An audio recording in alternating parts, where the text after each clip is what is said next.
إن الحمد لله نحمده سبحانه ونستغفره ونعوذ بالله من شرور أنفسنا ومن سيئات أعمالنا من يهده الله فلا مضل له ومن يضلل فلا هادي له وأشهد أن لا إله إلا الله وحده لا شريك له وأشهد أن نبينا محمد صلى الله عليه وسلم عبده ورسوله يقول عز وجل في كتابه العزيز بعد أعوذ بالله السميع العليم من الشيطان الرجيم يا أيها الذين آمنوا اتقوا الله حق تقاته ولا تموتن إلا وأنتم مسلمون يا أيها الناس اتقوا ربكم الذي خلقكم من نفس واحدة وخلق منها زوجها وبث منهما رجالا كثيرا ونساء واتقوا الله الذي تساءلون به والأرحام إن الله كان عليكم رقيبا يا أيها الذين آمنوا اتقوا الله وقولوا قولا سديدا يصلح لكم أعمالكم ويغفر لكم ذنوبكم ومن يطع الله ورسوله فقد فاز فوزا عظيما ثم أما بعد فإن أصدق الحديث كلام الله وخير الهدي هدي نبينا محمد صلى الله عليه وسلم وإن شر الأمور محدثاتها وكل محدثة بدعة وكل بدعة ضلالة وضلالة في النار. الحمد لله رب العالمين. Alhamdulillah, all praise is to Allah, the one who created everything perfectly, the one who blessed the believers that when difficulty touches them and they are patient, it is good for them. And when good happens and they are thankful, it is good for them. Alhamdulillah, the one in whose generosity he stated that if you thank me, I will give you more. The one who created everything perfectly in every way. Today, inshallah, I want to speak about something that I think touches every one of us. And how can we look at it from an Islamic lens? And what I want to speak about is how we can deal with stressful situations. The last khutbah, the last time I was blessed to stand here before you, we spoke about how to forgive people, how to be patient when people do things that hurt you. Today we want to talk about how we deal with stress overall. And I was contemplating this yesterday, and I thought about the ayah. First and foremost, the first way that we deal with anything is we have to look at the Quran and see what the Quran tells us. So the Quran tells us, أَلَا بِذِكْرِ اللَّهِ تَطْمَئِنُّ الْقُلُوبُ, that indeed the only way that the hearts will find peace is with the remembrance of Allah. The only way that the hearts find peace, true tranquility, is with the remembrance of Allah. And so, the first way that we remember Allah, and the best way, is by reading the Quran. Allah subhanahu wa ta'ala called the Quran a dhikr al-hakim, right? The wise dhikr. So you open the Quran and you think about the seerah. And there are many incidents in the seerah that stand out, stressful situations. But one of those situations was when the Sahaba, after some of the battles, the mushrikeen, the disbelievers, they wanted to take revenge on Islam. And so they gathered a huge army against the Prophet ﷺ, and they wanted to destroy all the Muslims, destroy Islam once and for all. And in that circumstance, the Quran speaks about how the believers dealt with that, how they dealt with it in their hearts. So the ayah in Surah Al-Imran, it it says, الَّذِينَ قَالَ لَهُمُ النَّاسُ إِنَّ النَّاسَ قَدْ جَمَعُوا لَكُمْ فَاخْشَوْهُمْ. So I want you to imagine yourself in that scenario, because the ayah said, it's speaking about those, the believers, those who, when the people came to them and told them, the people have gathered amongst you, the people have gathered against you, so be afraid of them, fear them. So people came to them and said, beware, because all of the people are gathering to destroy you, so fear them. What was their response? Their response, immediately it says, and actually when you look at the Arabic, الَّذِينَ قَالَ لَهُمُ النَّاسِ, those who, the people, all of the people, told them that the people are gathered amongst you. They gathered against you. And then it uses the word فَاخْشَوْهُمْ. So therefore, you should immediately be very afraid. When you hear that people are gathering to do something to you, you should be afraid. This is what the disbelievers are telling the Muslims, right? Cause and effect. People are gathered against you, you're going to lose, so you should be afraid. But then, because the fa in the Arabic language means one thing happens after another very quickly. And then the ayah has another fa. فَزَادَهُمْ إِيمَانًا. But immediately, that increased their iman. وَقَالُوا, and at the same time, the wa means when something happens at the same time. It immediately increased their iman. And they, at the same time, as soon as they heard that, their iman increased, and they said, Hasbunallahu wa ni'mal wakeel. Allah is enough for us. Allah is all we need. He is enough, wa ni'mal wakeel, and He is the best one who we can rely on and who we can trust.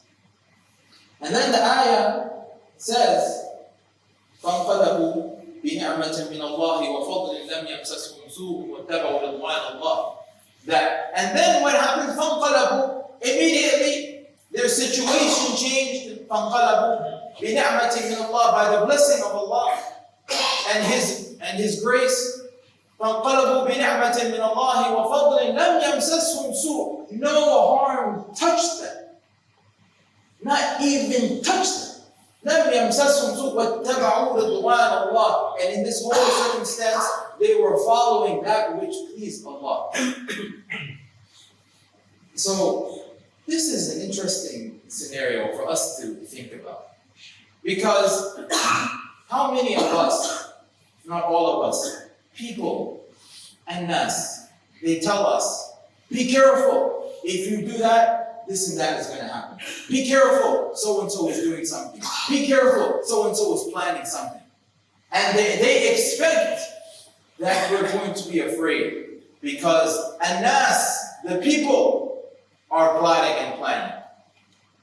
But for the believer, that increases them in their faith. And I would say, not just increases them in faith, but increases them even, I would venture to say, in their happiness. Because for the believer, his faith and his happiness are together. That love of Allah and faith and belief in Allah and happiness for us, they're all together, they're all the same. Our happiness is in our love of Allah. Our happiness is in our faith. Our happiness is that which gives us more certainty, which brings us closer to Allah. That's the thing that makes us happy. The Prophet ﷺ told us that you will not be a true believer until your desires are in line with what Allah has, what the Prophet ﷺ has brought. So you love, and he told us ﷺ, you will not be a true believer until you love for the sake of Allah, and hate for the sake of Allah, and give for the sake of Allah, and withhold for the sake of Allah. So for us, what makes us happy is what makes Allah happy. What makes us happy is what increases our iman. So it increases them in happiness, I would say. So the question is how? And their response was, Hasbunallahu wa ni'mal wakeel. So, what does Hasbunallahu wa ni'mal wakeel mean? Hasbunallahu wa ni'mal wakeel is about knowing first who Allah is. And we've been speaking about that in different khutbahs, about Allah subhanahu wa ta'ala. But that Allah is the king. Allah is the one who owns everything. He controls everything. Everything that He does is good in this world. Everything that He does is good for us. So Allah subhanahu wa ta'ala subhanAllah, when you know who Allah is, when you realize that Allah subhanahu wa ta'ala knows everything and has all power, and that whatever He knows is the best, He will make that reality for us. And whatever He knows is not good, He doesn't make that reality for us. And it's up to us to respond in the best way. It's up to us to respond in the best way. So, the response was, Hasbunallahu wa ni'mal wakeel. Now, that dhikr, Hasbunallahu wa ni'mal wakeel, some of the ulama of the past, they advised people that there are 4 very important dhikrs to make if you want to draw nearer to Allah, if you want to come close to Allah. There are 4 dhikrs. When they looked at all of the different forms of dhikr that you can say, because we said the only way that the heart will find remembrance, will find tranquility, is with the remembrance of Allah. So there's 4 dhikrs that I want to talk about, inshallah, that we can try to make part of our daily routine, and how, inshallah, it can help us deal with stress and difficulties. We'll talk about in the second part of Khutbah. أقول قولي هذا وأستغفر الله لي ولكم فاستغفروه.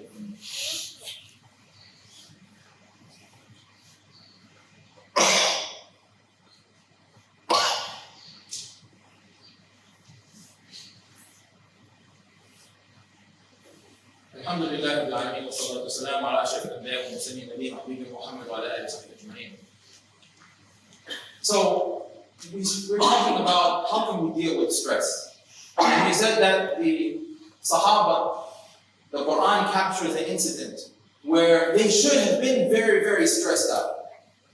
All of the men, all of the people are coming to destroy you. They were told that. And the expectation from those people who were telling them the people are coming against you, the expectation was that you should be afraid. You should be very afraid. But the reaction was, it increased them in their iman. It increased them in their happiness. And they said, Hasbunallah wa ni'mal wakeel. So, some of the adhkar that I want to recommend for us to do and for us to think about. The first dhikr that the Prophet ﷺ advised us to say a lot is Astaghfirullah. And he, Prophet ﷺ said, مَنْ لَزِمَ الْإِسْتِغْفَارِ جعل الله من كل ضيق فرجا ومن كل هم مخرجا ورزقه من حيث لم يحتسب أو كما قال صلى الله عليه وسلم. Whoever makes a habit of always saying Astaghfirullah, always seeking forgiveness, Allah will give them from every difficulty a way out, and from every worry relief, and it will provide for them from places that they never imagined. What's the secret? Astaghfirullah. The Prophet ﷺ, he used to make istighfar every day 70 times at least. Imagine he ﷺ, who has no sins, the one who Allah forgave everything that he ever did and everything he may ever do. But he used to make istighfar every day so much. As soon as we pray, we make istighfar. We ask Allah, and istighfar means from mighfar or helmet, to cover you, to cover your faults, to cover your weakness, to cover your flaws. You're asking Allah to cover you. So, the Prophet ﷺ told us that that's one secret. If you want relief from issues, harm, from difficulties, whatever, you want more risk, say Astaghfirullah all the time. Make that what you say. You always say Istighfar. So this is the first one. And the thing is, one of the biggest, if not the biggest thing that is between us and Allah are our sins.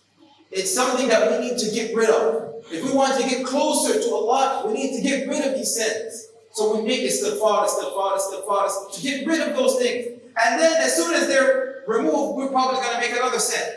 So we ask istighfar all the time to clean our hearts and clean ourselves. So the first one is istighfar. And one of the also secrets of istighfar has to do with what our focus is in our lives. The Prophet ﷺ told us, مَنْ أَصْبَحَ وَهَمُّهُ الْآخِرَةِ جَمَعَ اللَّهُ عَلَيْهِ شَمْلًا وَجَعَلَ غِنَاهُ فِي قَلْبِهِ وَرَزَقَهُ وَآتَتْهُ الدُّنْيَا وَهِيَ رَاغِمَةٌ وَمَنْ أَصْبَحَ وَهَمُّهُ الدُّنْيَا شَتَّتَ اللَّهُ عَلَيْهِ شَمْلًا وَجَعَلَ فَقْرَهُ بَيْنَ عَيْنَيْهِ وَلَمْ يَأْتِهِمْ مِنَ الدُّنْيَا إِلَّا مَا كُتِبَ لَهُ. He's talking about the mindset, right? That whoever wakes up and their concern is the akhirah, their concern is Allah. That's their concern, one concern. Then Allah will gather all of their affairs, take care of everything. And Allah will put His richness in his heart. Allah will make him always feel he has enough. And the dunya will come to him humiliated. The dunya will lower its head and come to the believer. But whoever wakes up and their concern is the dunya, then their affair will be scattered. There's everything everywhere, so confused. And their poverty will be in front of their eyes, no matter how wealthy they are. But if their concern is the dunya, they always feel, I don't have enough. Something is not going to work. Either money or time or something. Poverty is we don't have enough. But they will always feel that they don't have enough. And the only thing with all of that worry, the only thing of dunya that will come is whatever is written. So, if we, inshallah, all of us, we wake up throughout our day, akhirah. That's the goal. And we know we fall short, istighfar. And Allah will take care of it. The second one is Hasbunallah wa ni'mal wakeel. That's the other dhikr that the ulama say to say a lot. Hasbunallah wa ni'mal wakeel. Allah will take care of everything. He is al-wakeel. You know when you give a power of attorney to someone to do something for you? Let's say you have a case, a legal case, and you say, I'm going to get the best lawyer in Malaysia to take care of this case for me, right? And you appoint him as your representative. That's a wakeel. And then you say, you know what, I'm relaxed because my case is being handled by the top lawyer in Malaysia, right? That's a wakeel. For us, who is our lawyer? Who is our wakeel? It's Allah. Controls everything. لا يسأل عما يفعل وهم يسألون. He's the one who's not asked about what he does. إنما أمره إذا أراد شيئا أن يقول له كن فيكون. When he wants something, he says be and it happens. He is our wakeel. We say, oh Allah, I'm going to give you the power of attorney, you handle it for me. Right? And what's your job? Your job is to do what Allah wants from you. So has to be Allah wa ni'mal wakeel. The first one is istighfar.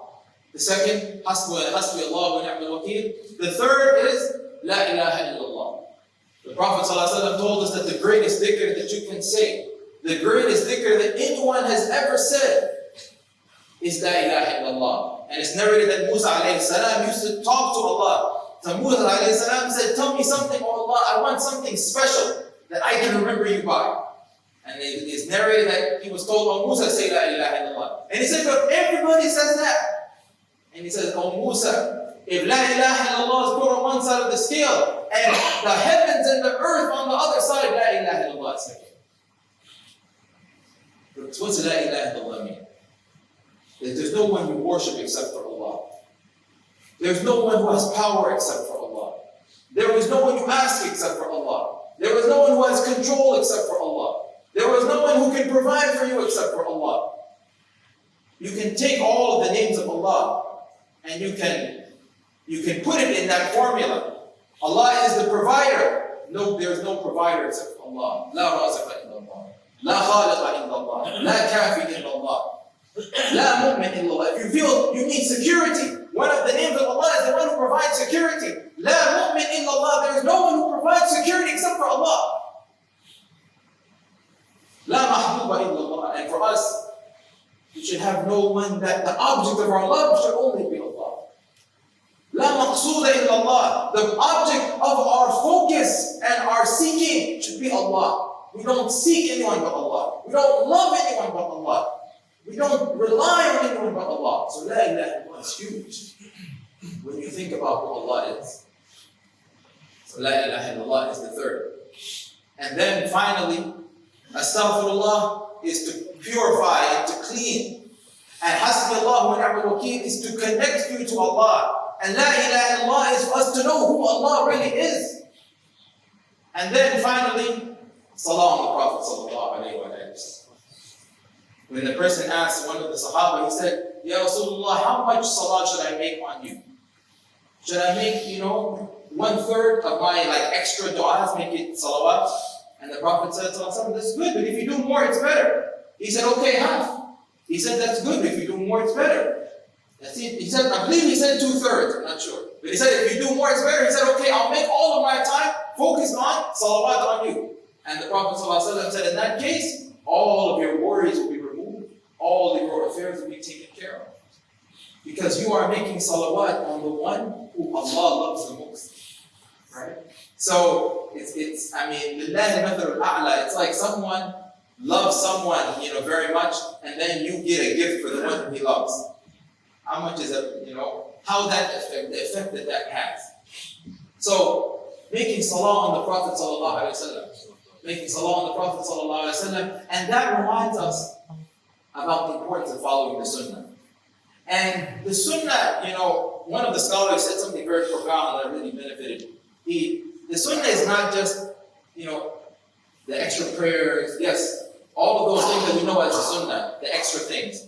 But the true sunnah, right, is how would the Prophet ﷺ react in this situation? What would be the state of his heart in this situation? What would be the state of his limbs in this situation? What would he say in this situation? That's the sunnah. And so every moment there's a sunnah to do. Every moment. And in every moment, Allah is testing us with something.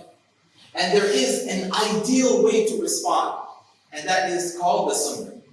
And the question is, our concern should be, what is the sunnah? I need to know the sunnah. I need to learn so I can know the sunnah.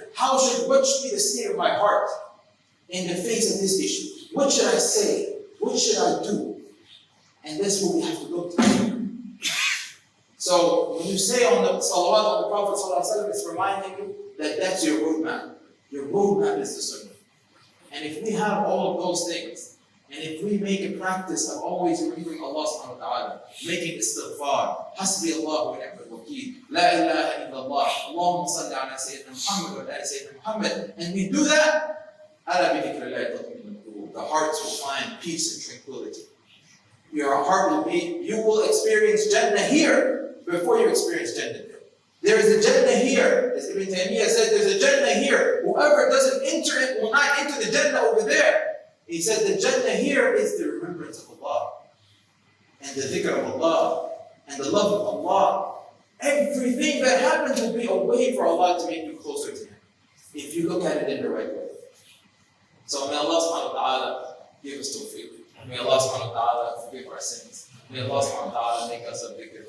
May Allah subhanahu wa ta'ala give us the best in this world and the next. We ask Allah subhanahu wa ta'ala, Allahumma atina fid dunya hasanah, fil akhirati hasanah, وقنا عذاب النار سبحانك إنا ظلمنا أنفسنا وإن لم تغفر لنا وترحمنا لنكونن من الخاسرين اللهم آت نفوسنا تقواها وزكها أنت خير من زكاها اللهم اهدنا لأحسن الأخلاق لا يهدي لأحسن الإيمان وجنب عنا سيئها لا يجنب عنا سيئها إلا أنت اللهم هب لنا من أزواجنا وذرياتنا قرة أعين واجعلنا للمتقين إماما. We ask Allah subhanahu wa ta'ala to bless this country, to bless Malaysia, to bless all of our Muslim countries everywhere, to ease the suffering of all of our Muslim brothers and sisters, and to bless everybody and to guide everyone in the earth to that which Allah subhanahu wa ta'ala loves, and to bless and guide Malaysia specifically to that which Allah loves, to the tawfiq, to guide the leadership of this country to that which is best for the Ra'iyya and for the people. We ask Allah subhanahu wa ta'ala to make us instruments of His goodness in this world and the next world.